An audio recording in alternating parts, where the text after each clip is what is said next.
Welcome back to the Reality Guys. I'm your host, Billy Blinks, joined as always by my co host, Brian. What's going on, everybody? Back to talk Survivor 49. This is Survivor 49, episode 3. Make sure you like and subscribe here, TikTok, Instagram, Twitter, all your Survivor coverage, all your CBS reality coverage, and all of your other reality TV coverage. Follow us, hit the notification bell on YouTube, follow on TikTok and Instagram for all different content. Brian, there's a lot to talk about here, right? There was something we've never seen before on Survivor. Obviously, we're talking about Jake and his encounter with the venomous snake. Jake was bit while in the ocean. Thankfully, not a venomous bite. However, Jeff, the medic team, and their intrusiveness during this entire time, the guys just on the table, and they're just blah blah blah, and they're telling the guy that he's actually okay, but they're not going to let him go back in, like because you're not going to eat and you're going to be a dad and all the things that kind of existed before that. Um, I feel bad for the guy, man. I really do, and as you can kind of tell by my thing, I think it's a little BS they didn't let him go back in the game. Yeah, I think the USA, you can't, if you leave, you can't go back. I think Australia, you get 1 day buffer. So yeah, I would have put it back in. I think it's kind of bogus too. To me, it was like trying to create a moment where it's like, oh, we have a sad moment for a It's dude. exactly Like, how it felt like to me. let's be sad. I mean, I actually was like tweeting live during the show because I don't know why I was doing it, but I was. This is the most interesting thing that's happened on the show in like 9 seasons. Yeah, I mean, the guy almost dying. But if I had been caught up live, the first thing that happened, that whole scene was like Monty Python and the Holy Grail, where they're doing the "Bring Out Your Dead," and the guy's not actually dead, and he's like, "I'm not dead. I'm actually feeling good. I feel happy," and then they hit him to kill him. It's like Jeff. He's like, I feel pretty good, Jeff. Like his pulse is good. His things are good. His calf doesn't hurt. There's no spread of pain. But would you put them back in the extreme of Survivor? It's like the doctor should be like, Jeff, why are you talking like that? He's fine. Like we told you off camera, he was fine. Like what? And look, like I, the guy shouldn't have been there in the first place. I'm sorry, people. Like whatever. Like he shouldn't have been there in the first place with that pregnant of a wife. This is screaming like they're gonna bring this guy back for like 51 or 52 or something. I don't know. Do you agree? Like, I mean, he only got to episode 3. It's not like I don't know. This is a guy that screams as a candidate of like maybe they bring him back. I thought I saw somebody tweeting just because I was on it a lot today that there's like a mystery person for 50. Maybe he's the mystery person. Oh wow, yeah, that Who actually makes a lot of knows? sense. Honestly, who cares? I mean, there were so many blunders tonight that really shows, I think, how much of a lack of planning actually is going on in the show. Why are they not telling these people before they go to the immunity challenge? It's like right up in there. Like I think the tribe should know, being that it's his tribe beforehand.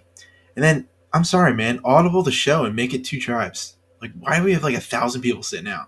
That's the dumbest shit I've ever seen.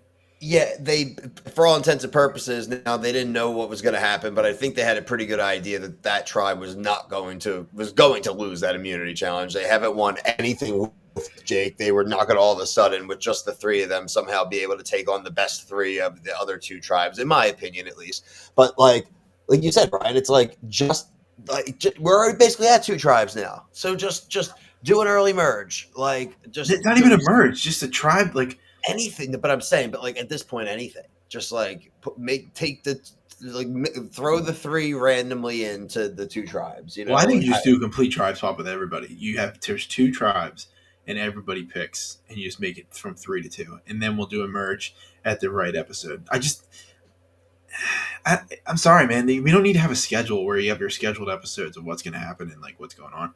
This would have actually, if they did that, I would have been like, this is like automatically like better than a lot of seasons, even though it's terrible. I don't know, man. It's stupid. It's just so much stupid stuff that it was 40 minutes of the snake thing. 40 minutes. That's almost half the episode.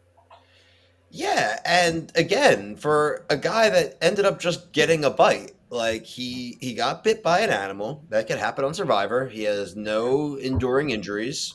They're saying he's dehydrated and hungry, but it's because he's playing Survivor and his team hasn't won anything yet. So like they're like, well, the psychological. I'm like, well, BS. Ask the guy if he wants to go back in. If he wants to go back in and he's not afraid of getting bit by another animal or whatever, let the dude back in. Because again, from a production standpoint, like, was it worth it? Is that the like? Again, we're just going to talk about this moment. That's all it's going to be. Like, we're just going to have a. Here we go. At least episode 3 now. Snake bit, right? Like, we have that thing, but like, it never happened on Survivor. Yeah, well, now you're hurting the quality of the competition now going forward. You took the best physical threat out of the game without him ever getting voted out or anything or getting to frankly continue on. You're punishing him for having a freak accident happen to him. I just think it's BS. I would have bent the rules and let him have a night and then bring him back. Like you That's said, what on I think. Australia, they get a day, right? I just that's what I thought it is, but like I don't care, man. Everything just for the integrity of the show. Like if he's not if it's not venomous, I think you can bend the rules for like 12 hours. I agree. Just pump him with an IV and then send him back out there. It's like they do worse stuff in the NFL. Like you can get out there, give the guy a banana, and just send him back out to like line up for the next play. It's just dumb, man. I really think just the glaring amount of sit outs to me is just like a huge problem. That That was was just so weird. It such a was big so thing. weird to me to see them. It's such a BS thing too. It's like these people did again. They did not need to be put at this much of an advantage. And frankly, again, I'm sitting there having to watch Hina and Wooly be like, "Oh, we feel so bad." It's like you don't feel bad. It's like, no, why would you care? Like I Oh wouldn't yeah, when they're care. all crying and shit, I was like, shut up, Dude, man. It's like been 3 days. dude, Jason is like, well, I don't, we don't. Winning means hurting them more. It's like, shut up, dude. Who cares? They're literally they would take your shit in 2 seconds if they could. Like, just it's almost like patronized. If I was like Jeremiah or I'm like Sophie, I'm just like, shut up, all of you, just shut up. I don't want to hear your crap. Like, I don't want to hear any of your crap. And so, obviously, let's talk about the fact that they did have to go to tribal. The thing up in the air was, will Alex have to play his idol because Sophie and Jeremiah, unbeknownst to him, are really talking about it. And then somehow Sophie convinces herself it's not the safe move to go after Alex because she thinks he's definitely going to vote for her. And she ends up voting for Jeremiah. Alex did play the idol, didn't need to.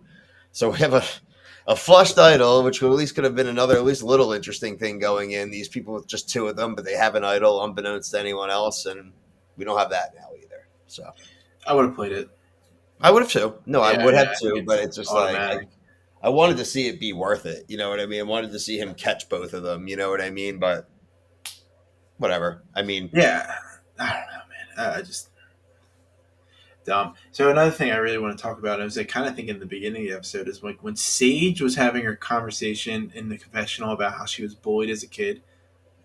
I actually, as soon as this happened, I was like, you know what? I think I've reached my breaking point of like with these people coming on here and everyone's got a problem, something happened in their life. I think it was the moment when she's like, I used to eat lunch in my car. I was like, you know, fuck this. I went online and I looked at the application for the show because I needed to know what is there sections on this application where they're like, tell me something bad that happened in your life. Tell me like trauma. So I watched this 6 minute video of some dork telling us like what they're looking for in the application process.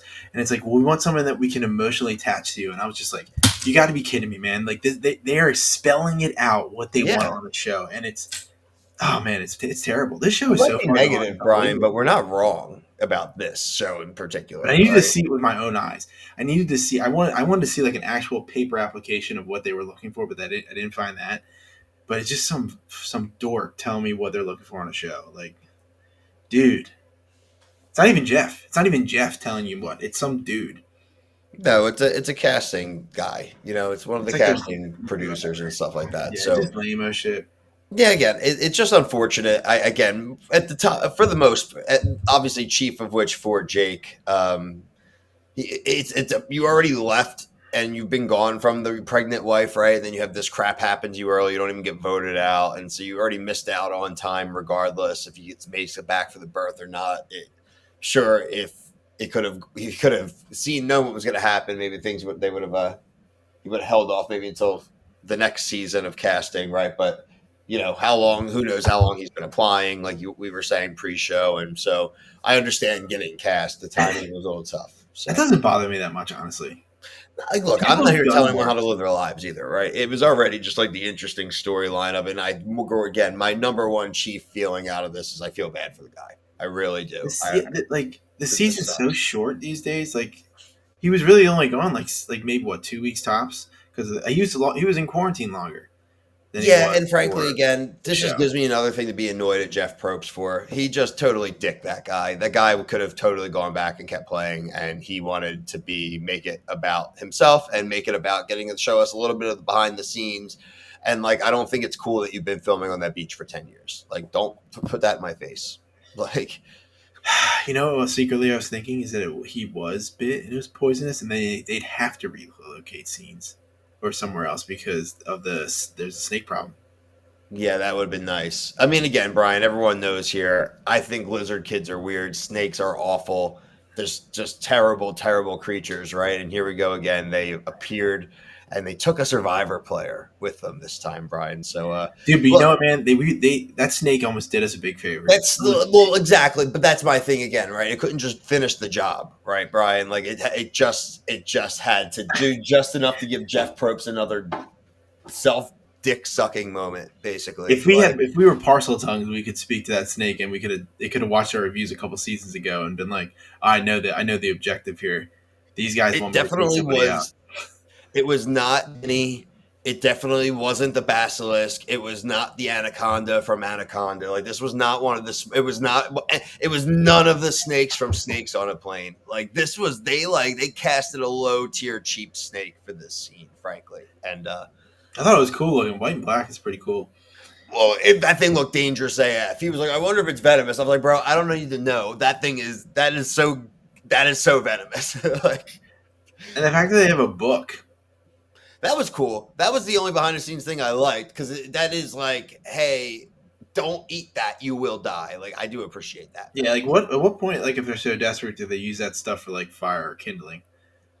That's funny. I'm sure they're probably not allowed to. I think production would probably step in. I would think, but who knows?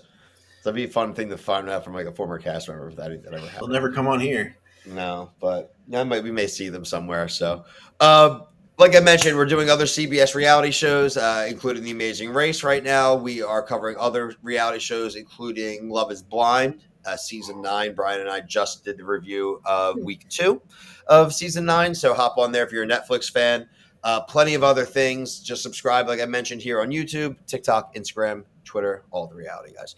But until next week, for myself and Brian, thank you guys so much for watching. Peace.